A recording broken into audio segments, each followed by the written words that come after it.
Speak Easy Studios. Speak and be heard.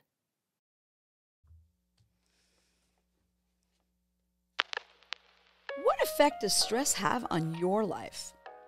How does it affect your relationships? What about your business?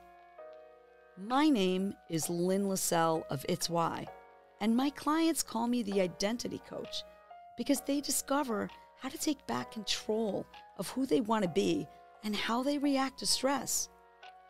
This message needed to get out to a larger group of people, so I created a group that helps people identify and manage the stress they never realized they had.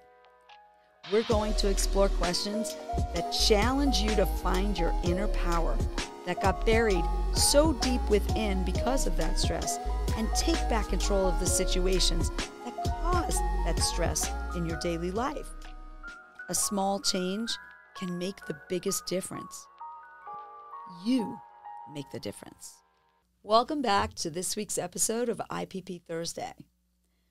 Last week, I shared an article with you about an author's contributions to Forbes' digital online presence about best practices.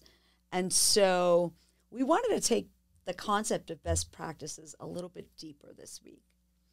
So my question initially for you would be, when you're consistently executing best practices, what percentage of time are you present and focused? Well, what does that mean? Well, let's think about the concept of meetings being a best practice in the workplace. Have you ever felt like you're on autopilot when you're following best practices, like a meeting? Have you ever found yourself in a work meeting where there's a whole bunch of you together and it starts to sound like wah, wah, wah, wah, wah.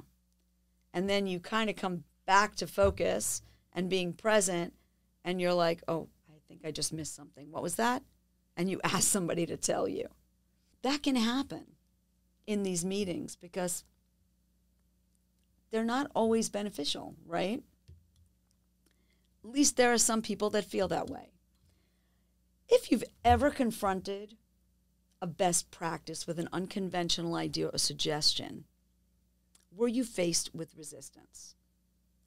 Last week, we talked about question it, challenge it. But if you do that, what's the reaction that you get?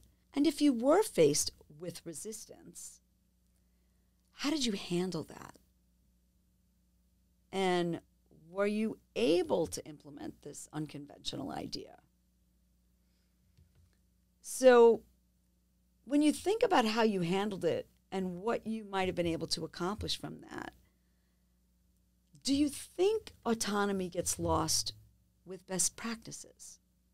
Everybody does everything the same way. How do you stand out from others that do what you do? Interesting question. And ultimately, if you don't stand out from others who do what you do because you get stuck in the routine of best practices without questioning it and challenging it, how does this impact your overall success and your daily well-being? And what would you want that to look like? Some interesting questions, and I'm sure you have some interesting answers. So I'd like to invite you to please post your thoughts below this podcast so that others can read it, because you make the difference and what you think matters, and we want to hear it. Thank you so much for listening to IPP Thursday this week, and we invite you to come back next week for another episode. Have a great week.